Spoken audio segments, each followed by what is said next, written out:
Welcome everybody to another episode of Gorilla Gospel. Here we are right now, all right, and we're gonna talk about you did representing. And we're gonna leave it like that. We're gonna base this segment called representing.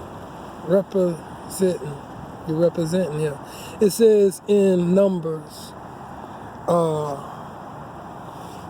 1:18 says, and they assembled all the congregation together on the first day of the second month, which is May. In these days, April was the first month of the year, because spring is when you get all the flowers and everything to grow, new life hatches and all this type of stuff. That's why it's called New Year. But, Passover probably was a different name to call it, I guess. I don't know. But it says, and they declared their pedigrees after their families by the house of their father, according to the number of the names, from 20 years old and upward by their polls. All right? And we're gonna do this here while I finish doing this here, because we all got a different pedigree. You don't know which ones you are, because we always lose the real history. You know what I'm saying? The real history is what we was chosen for. What exactly was our pedigree when we became chosen tribes? Now don't let this circle get you dizzy, okay? Cause see, this is Proverbs circle right here. But when it comes to our pedigree, what was our pedigree? See, we could go through black history over here. We could do all that, yeah, that shows our pedigree right there. If you really want to take a look at what we did as slaves, and then, you know what I'm saying, just free slaves or whatever you want to call them, I never want to. I'm trying to train myself to get out of that deal about saying we and us and all that, when I ain't had nothing to do with them people back then. My bloodline comes from them, but I ain't suffered not one lick of what they went through. So the people from slavery days, and I mean that in all well-being, bro. The people back then had a pedigree, man, and you could tell a pedigree from amongst everything. It was like the diamond in the rough when it came to it. You had the real McCoy. That's the one who made the locomotive engine. Okay? You got open heart surgery. You got warriors and stuff, man. Speaking of, they was told it was uncivilized and savages and beasts and all that, and they made some of the most decent decisions you can ever make. You know what I'm saying? Savages and beasts is what they was called, dirty and filthy and scum, but here you raping all of them. You sleeping with all of them. You having kids by them all the time.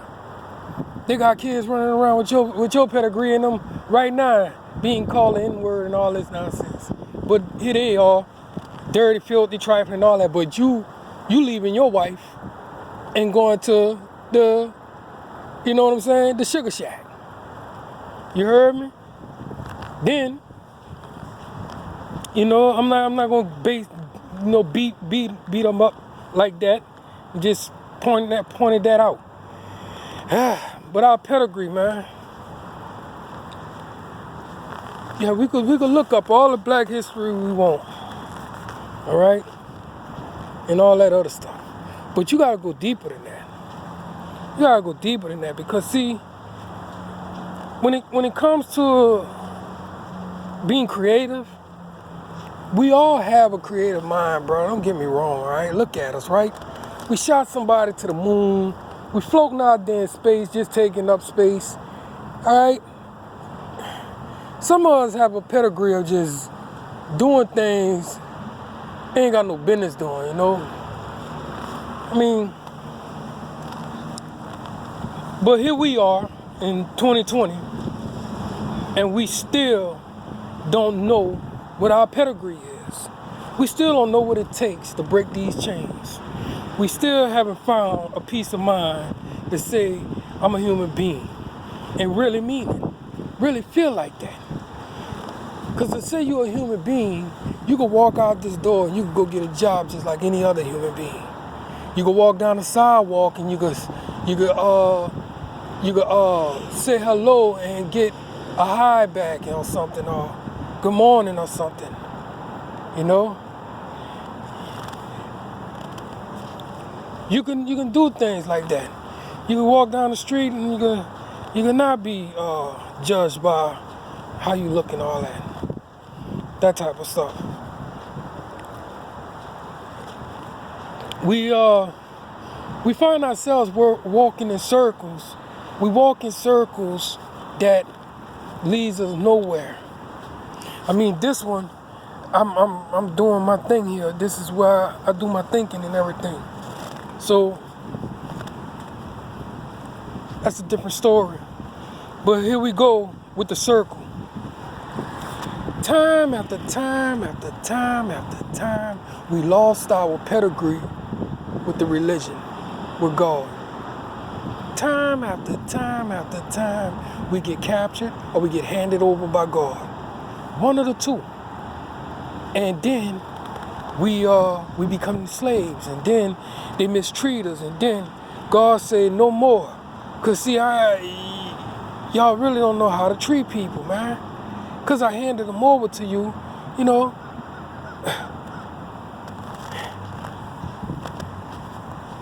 There's rules about having slaves in the Bible, but we lose our pedigree with God, and then we end up in chains. Now, they got some people who allows that, because when the people came and got, when our Caucasian brothers, I'm gonna put it like that, got our African brothers, all right? See how clean that is? That's the clean version, all right? There wasn't no force of the matter. None of them came over there with warships and all that. None of them came out there like Napoleon did.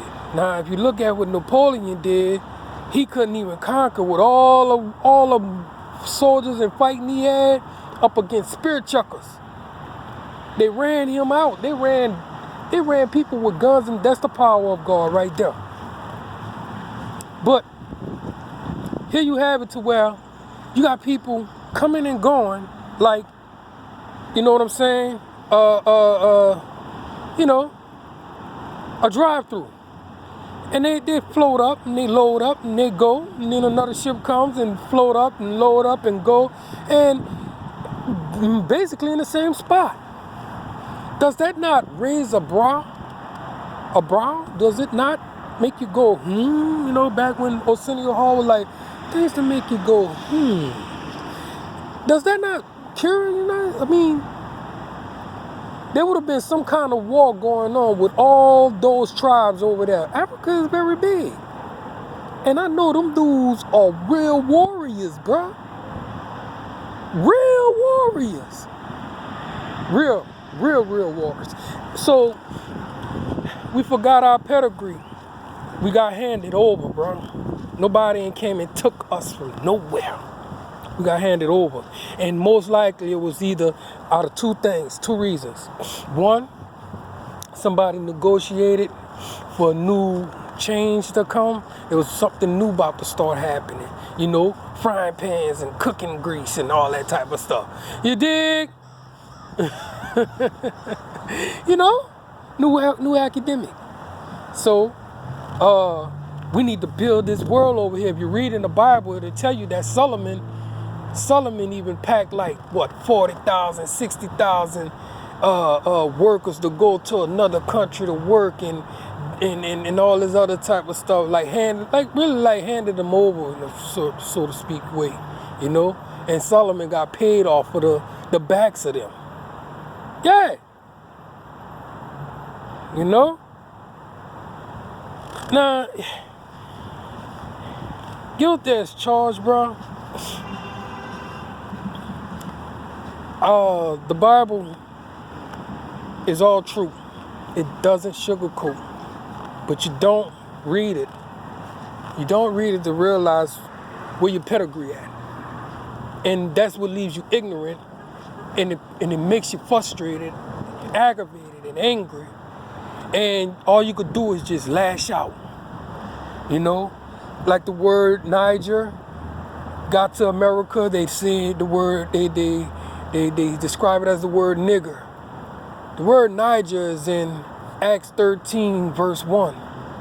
And it describes two of the disciples that Jesus was rolling with. Say, and I did the background of it and said, these are the people that Jesus normally hung around.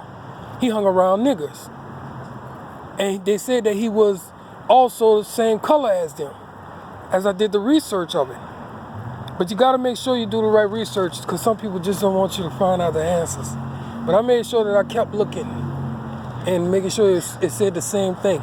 I did the research like 3 times, all right? And it said the same thing. But you say the word nigger to somebody right now that's probably had a job for a long time, or just got a job or whatever on parole, he'll flip out because of the stigma of it. But to be real with you, Niger means the color black.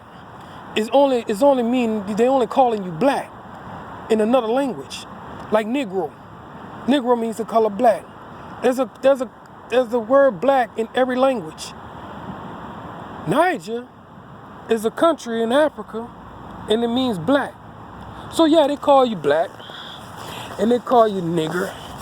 That's what it means. And psychologically, it destroys you because of the pain that people suffered back then. But listen, that was them people. This is this time. And psychologically, if you was to gain your mental back off of that word, it won't be so controlling when it comes to you having to get a job and buy diapers and pay that doggone light bill. You know what I'm saying? You won't have to look at your Caucasian brother as saying he's racist and all that type of stuff, because he tell you either pull your pants up or hey, could you cut your hair or something like that. Because see, the stigma of it all is that, yeah, bro, stereotype is real. And when it comes to people giving you a shot at their company, say, bro, these are $1 million companies, bro, $1 billion companies and stuff. And they want people to come in. Now they know that African people work hard. They know that you're a hard worker. They try to give you a shot. But hey, if you come in the door and they say, hey man, could you pull your pants up and put your shirt in? Don't get mad. They say, hey man, can you cut your hair? Be like, hey man, I'll do what I can, all right? And, you know, go ahead and get some Jerry curl. No, don't do that. Oh God, no, don't, please. You know what I'm saying? Perm it out or something. I don't know. You know, you got a goal to meet. Okay, that hair will grow back. You young, cut it. By the time you out of college or whatever, man, guess what? You out of school and all that, grow it. But right now, you gotta fit the criteria, bro. You gotta fit the profile of an employee. Swallow your pride. This is 2020. We shouldn't bring that word, we shouldn't let that word hold us back. Find out your pedigree, okay? Find out your pedigree, and we're gonna do this here. We're gonna end it right now, because I'm only doing one from now on, because I got a crappy Wi-Fi service that takes long to download. I'm only downloading one a day. Find out your pedigree, man, and get back to the roots of things, of controlling your cities, and your schools, and your families, and your houses. May the angels say amen, and let New Orleans say word.